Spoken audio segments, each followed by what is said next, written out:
সুপ্রিয় ভিউয়ার্স, আসসালামু আলাইকুম। দেশ এবং প্রবাস যে যেখান থেকে এই মুহূর্তে আমার ভিডিওটি দেখতেছেন সবাইকে ওয়েলকাম জানাচ্ছি আমার আজকের ভিডিওতে। আজকের ভিডিওটি আমি সাজিয়েছি গ্রাম বাংলার কিছু নিদর্শনীয় স্থান নিয়ে। আর যে স্থানগুলি কিন্তু আমরা যারা গ্রাম অঞ্চলে বড় হয়েছি বা গ্রামের সাথে মিশে আছে, আমাদের ঐতিহ্য আমাদের কাছে কিন্তু খুবই সুন্দর এবং আকর্ষণীয় লাগবে। আশা করি সম্পূর্ণ ভিডিওটি দেখার চেষ্টা করবেন। আর আপনারা আশা করি এই ভিডিও থেকে গ্রাম বাংলার কিছু সুন্দর দর্শনীয় স্থান উপভোগ করতে পারবেন।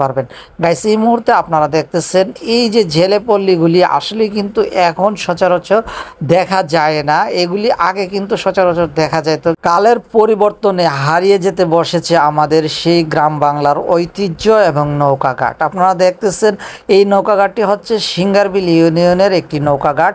আর এই নৌকাঘাট থেকে প্রতিদিন ব্রাহ্মণবাড়িয়া আধা ঘন্টা পর পর কিন্তু এখান থেকে নৌকা যেত, কিন্তু কালের পরিবর্তনে কিন্তু এগুলি এখন প্রায় বিলুপ্তর দিকে। এখান থেকে মনে হয় না যে আগের মতো করে নৌকা আর ব্রাহ্মণবাড়িয়ার উদ্দেশ্যে যায়।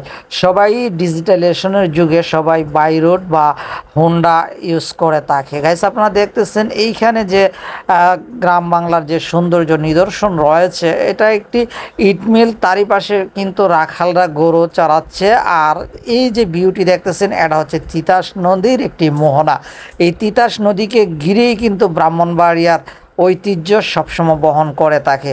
তিতাস নদী ব্রাহ্মণবাড়িয়ার একটি সবচেয়ে আকর্ষণীয় একটি স্থান এবং তিতাস নদী হচ্ছে ব্রাহ্মণবাড়িয়ার একটি গর্বের বিষয়।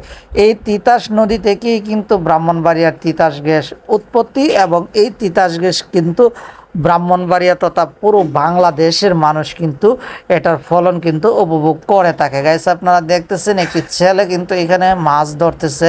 সে কিন্তু বর্ষার যে পানি পুকুর থেকে বেরিয়ে আসছে, সেই পানির মাঝে কিন্তু পানির স্রোতের সাথে যাতে করে মাছ আসে এবং তার জালে আটকায়, সেই পদ্ধতিটা কিন্তু সে বহন করতেছে। আর এই রকম পদ্ধতি কিন্তু আমাদের অন্তত তিতাস নদীর পাড়ে কিন্তু প্রায় ছেলেরা কিন্তু আগে করতো বা এখনো করে আসছে, বিশেষ করে যারা মাছ ধরার সাথে জড়িত।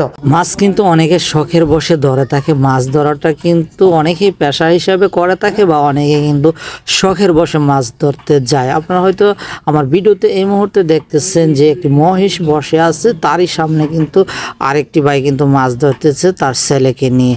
আসলে বাবা ছেলে ভাই এবং ভাই দেখা যাচ্ছে বন্ধু বান্ধব সবাই মিলে এই তিতাস নদীতে অনেকেই কিন্তু মাছ ধরেছেন। যারা যারা ধরেছেন অবশ্যই কমেন্টে জানাবেন।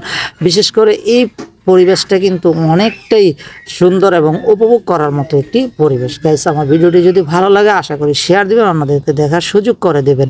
আর যারা আমার পেজ নতুন, আশা করি পেজটি ফলো দিয়ে অ্যাক্টিভ থাকবেন পরবর্তী আপডেট পেতে। আপনাদের সহযোগিতা নিয়ে সামনের দিকে এগিয়ে যেতে চাই। আজকের ভিডিও থেকে বিদায় নিচ্ছি। আল্লাহ হাফেজ। STV ব্রাহ্মণবাড়িয়া।